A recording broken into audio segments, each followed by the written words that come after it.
माननीय अध्यक्ष महोदय, मैं सदन का नेता होने के नाते माननीय राज्यपाल महोदय के प्रति विशेष रूप से आभार व्यक्त करता हूं, जिन्होंने 16वीं विधानसभा के प्रथम सत्र में अभिभाषण देते हुए सरकार के विजन और मिशन को सामने रखा, हम सबको कृतार्थ किया। माननीय महोदय, अयोध्या, मथुरा, माया, काशी, कांची, अवंतिका, पुरी, द्वारा, वतिश्चैव सप्तैते मोक्षदायिका, ऐसी 7 दुनिया की पवित्रतम नगरियों में से एक नगरी अवंतिका है। हमारा सौभाग्य, ऐसी नगरी के हम इस राज्य के निवासी भी हैं और मैं वहां से आता हूं जिसका कभी अंत नहीं हुआ। ऐसी अवंतिका की इस नगरी के एक सामान्य से मील मजदूर के परिवार के बालक को ये केवल भारतीय जनता पार्टी ही कर सकती है, जिसने एक छोटे से मजदूर परिवार के बच्चे को लाकर के मुख्यमंत्री के पद तक पहुंचाया। मैं अपने सभी राष्ट्रीय नेतृत्व का, सभी वरिष्ठ नेताओं का आभार भी मानता हूं। हमारे सभी लोकतंत्र की ये खूबसूरती है और न केवल मैं, ये वर्तमान का लोकतंत्र गौरवान्वित होगा जो यशस्वी प्रधानमंत्री के रूप में एक चाय बेचने वाले परिवार से निकल करके देश के प्रधानमंत्री बनाते हैं और एक मील मजदूर के परिवार को उठाकर मुख्यमंत्री बनाते हैं। मेरे मन में श्रद्धा है इस बात की कि लोकतंत्र की खूबसूरती है। कांग्रेस हो, बीजेपी हो, हम और आप परमात्मा की दया से लाखों लाख लोगों की आशाओं के केंद्र, 8 करोड़ से ज्यादा ये हमारा परिवार है मध्य प्रदेश। उस परिवार से सबकी आशा अपेक्षा के आधार पर जनता के बीच अपना एजेंडा लेकर के जाते हैं और जनता हमारे उस एजेंडे पर मोहर लगा करके सरकार गठन के लिए हमारा मार्ग प्रशस्त करती है। लेकिन हम उस अहंकार के धनी नहीं है, हम उस विनम्रता के सेवक है जिसके माध्यम से भविष्य की कोई नई इमारत खड़ी करने के निकले और हम उसका सबका सहयोग लें। टेस्ट ज्ञान चैनल पर आप सबका स्वागत है। डेली न्यूज, करंट अफेयर्स, सरकारी योजना और नौकरी की जानकारी के लिए इस चैनल को सब्सक्राइब जरूर करें। हमारी सरकार ने, सुप्रीम कोर्ट ने निर्णय लिया राम मंदिर वही बनेगा, तो डंके की चोट राम मंदिर के मामले में सरकार ने निर्णय लिया। माननीय मोदी जी स्वयं वहां उपस्थित हुए और हमारी सरकार ने राम मंदिर बनने का मार्ग प्रशस्त किया और मुझे इस बात की प्रसन्नता है। हमारी इस मध्य प्रदेश सरकार ने निर्णय लिया है कि राम भक्तों पे जहां जहां गोलियां चली थी बाउंड्री पर, जहां जहां पास के राज्य में जिनकी आपके पीछे से सपोर्ट थे, उन सरकारों को हमारे लोगों गोलियों से भुना गया था, कार सेवकों को अपमान किया गया था। हम फूल बिछाएंगे आनंद के साथ। 22 जनवरी को पूरी सरकार स्वागत करेगी, मध्य प्रदेश सरकार, राम भक्तों का, राम दर्शन करने जाने वालों का। और तीर्थ दर्शन यात्रा के माध्यम से हमारी सरकार ट्रेनों से, बसों से जिनको अयोध्या की इच्छा होगी सबको पहुंचाने का प्रयास करेगी।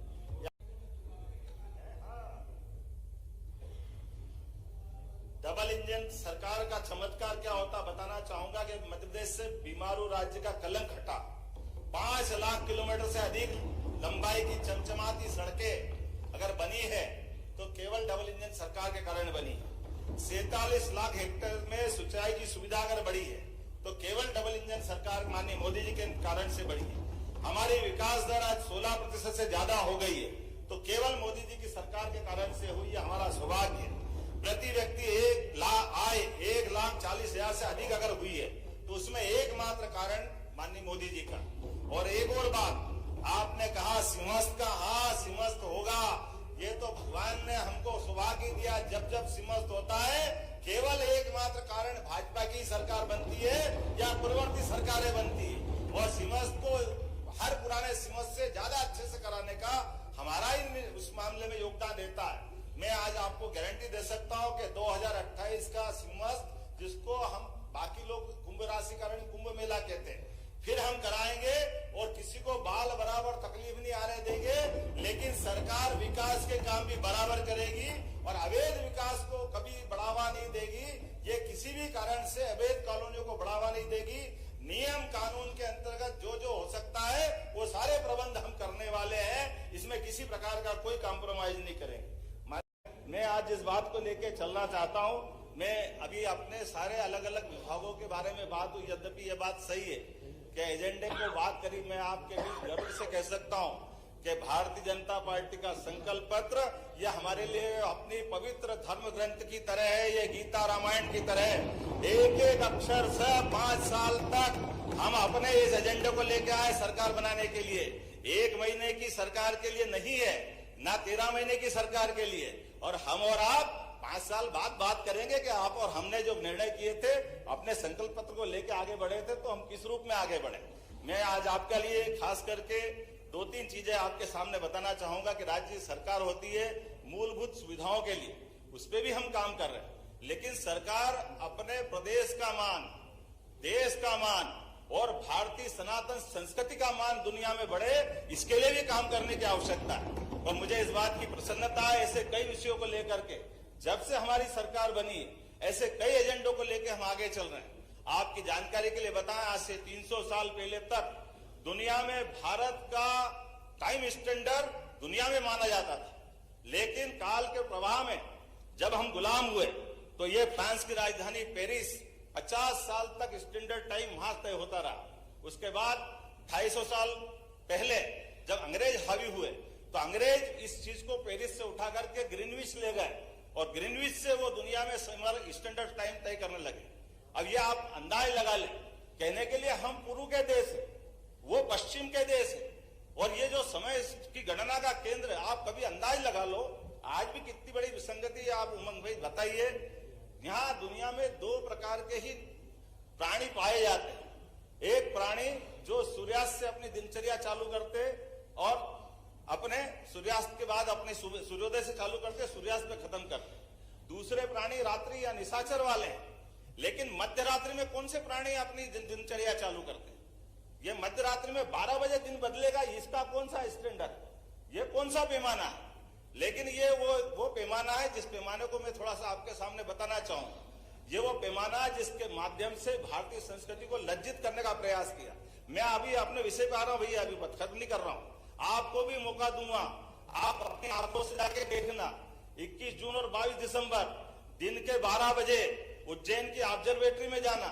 एक शंकु यंत्र है, 300 साल पहले बना है और आधुनिक साइंस की दृष्टि से जीपीएस है फिजिक्स का बना हुआ, जहां से आप डिसाइड कर सकते हैं कि दुनिया का सेंटर पॉइंट कौन सा है। आपको गर्व होगा वो उज्जैन और डोंगला है, जहां पे 23.26 अंश मिलेगा।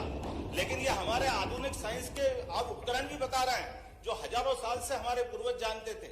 ऐसे गौरवशाली चीज को हम विस्मृत करके केवल पश्चिमानुकरण जो करने लगे, उस काल के प्रवाह के चक्र को बदलते हुए उस ऐसे रहस्यों को भी सबके सामने लाने का काम हमारी सरकार कर रही है।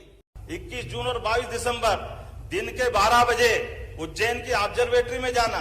एक शंकु यंत्र है, 300 साल पहले बना है और आधुनिक साइंस की दृष्टि से जीपीएस है फिजिक्स का बना हुआ, जहां से आप डिसाइड कर सकते हैं कि दुनिया का सेंटर पॉइंट कौन सा है। आपको गर्व होगा वो उज्जैन और डोंगला है, जहां पे 23.26 अंश मिलेगा। लेकिन ये हमारे आधुनिक साइंस के आप उपकरण भी बता रहे हैं जो हजारों साल से हमारे पूर्वज जानते थे। इसलिए वो पुरानी ऑब्जर्वेटरी जो राजा जयसिंह के समय बनाई हुई थी, 5 ऑब्जर्वेटरी, लेकिन एक नई ऑब्जर्वेटरी साइंस टेक्नोलॉजी विभाग के माध्यम से हम बना रहे हैं, जिसको आईआईटी के बच्चे रिसर्च करने जाएंगे, आईआईएम के बच्चे रिसर्च करेंगे। मध्य प्रदेश के 16 विश्वविद्यालय से 10 से ज्यादा विश्वविद्यालयों ने फिजिक्स के माध्यम से वहां एमओयू किया है और वो रिसर्च कर रहे हैं कि हाँ ये बात सही है कि हमारे लिए अगर स्टैंडर्ड टाइम की तय होगी बात। और एक और जानकारी आपको बता दूं, ये जो विषय हमने रखा है, इस विषय में कई मामलों में हमारे एशिया के कई देशों से संबंध 19 से 20 से हो सकते हैं, लेकिन वो सारे के सारे देश दक्षिण एशिया सहित, चाहे चाइना हो, चाहे पाकिस्तान हो, अफगानिस्तान हो, ये सारे लोग मानते कि स्टैंडर्ड टाइम की तय करने की अगर बात होगी तो भारत पे ये बात जाएगी और भारत में उज्जैन का वो मान बढ़ेगा, भारत का मान सम्मान बढ़ेगा। ये जो हमने कहा कि सरकार के माध्यम से क्या संबंध है, तो सरकार ने वो ऑब्जर्वेटरी खड़ी की है और एक नया प्रस्ताव सरकार के माध्यम से दे रहे हैं कि भविष्य के जैसे आईआईटी सैटेलाइट टाउन उज्जैन में इंदौर का विस्तारीकरण करेंगे, जिसके माध्यम से ऐसे भविष्य के ऐसे कई विषय भी, जैसे बाबा महाकाल की नगरी, ये केवल धर्म की नगरी नहीं है, ये ज्योग्राफिकली फिजिक्स की नगरी भी है, भूगोल की नगरी भी है, ज्ञान की नगरी भी। आप अंदाज लगा लो कि 2000 साल पहले जो आर्यभट्ट ने हमारा अक्षांश देशांश निकालने वाला जो यंत्र, आप मान के चले, अगर अपना हवाई जहाज उतारना आपको आज भी, तो आप बताइए जैसे हवाई जहाज ऊपर उड़ेगा तो लगभग 1 लाख मीटर प्रति घंटे की गति से पृथ्वी घूमती है। वो वापस मुकाम पे आने के लिए अक्षांश देशांश की जरूरत पड़ेगी। ये सिद्धांत अगर किसी ने खोजा है तो आर्यभट्ट ने खोजा है। ये गौरवशाली पक्ष हमारा सबके बीच में आना चाहिए। बीच में आए कोई योजना पूरी नहीं होगी, बंद हो जाएगी, ये अनावश्यक डर है। माननीय अध्यक्ष महोदय, कोई लाडली लक्ष्मी योजना से लगा करके सारी योजनाएं, कोई योजना बंद नहीं होगी।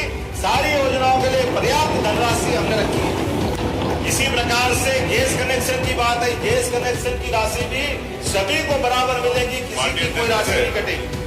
हमें इस बात की प्रसन्नता, यशस्वी प्रधानमंत्री मोदी ने नई शिक्षा नीति लागू करके हमारे देश की संस्कृति से जोड़ करके शिक्षा को जीवन के सर्वांगीण विकास के साथ जोड़ने का प्रयास किया। और मुझे इस बात का गर्व है, मध्य प्रदेश के सीमित संसाधन के बावजूद भी नई शिक्षा नीति दुनिया में अगर लागू की है तो सबसे पहले मध्य प्रदेश सरकार ने लागू की है।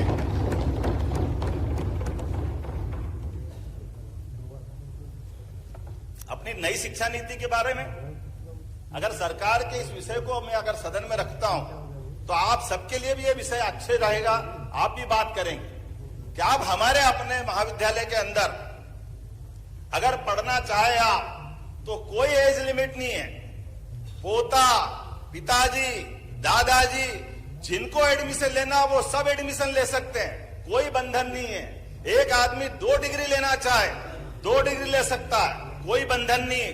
हमारे कोर्स की डिजाइन भी बीए, बीकॉम, बीएससी से बदल करके कोई साइंस का व्यक्ति इच्छा रखे कि मैं एक आर्ट्स का सब्जेक्ट पढ़ना चाहता हूं तो वो आर्ट्स का पढ़ सकता है। और ऐसे कई प्रकार के कोर्स, जिन कोर्स के बलबूते पर हमको अपने जीवन के मार्ग तय करना, जीवन की दिशा तय करना, वो हम कर सकते हैं। ऐसे सारे विषयों को लेकर नई शिक्षा नीति बहुत बड़ा रोल अदा कर रही है।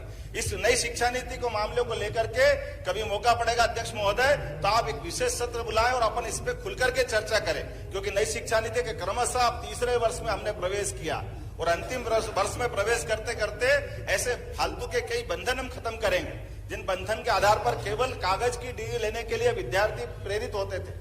कागज की डिग्री के बजाय जो डिग्री मिले उससे जीवन में सार्थकता आए, जीवन में उसका उपयोग हो। इसीलिए हमारी अपनी सरकार ने अपनी सरकार की पहली बैठक में हमने एक निर्णय लिया कि सभी प्रकार के कोर्स एक जिले में कम से कम एक ऐसा कॉलेज एक्सीलेंस खोले जिसमें पढ़ने का मौका मिलेगा।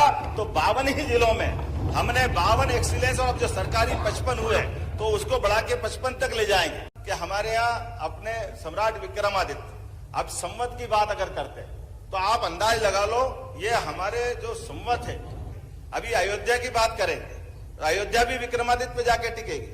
आप अयोध्या और विक्रमादित्य का अंतर नहीं है। आप इसका रिकॉर्ड देखिए, पिछली बार हमारे उत्तर प्रदेश के माननीय मुख्यमंत्री साथ में आए थे उज्जैन में, महंत योगी आदित्यनाथ जी, उन्होंने इस बात को कोट किया कि आपका उज्जैन से ही विक्रमादित्य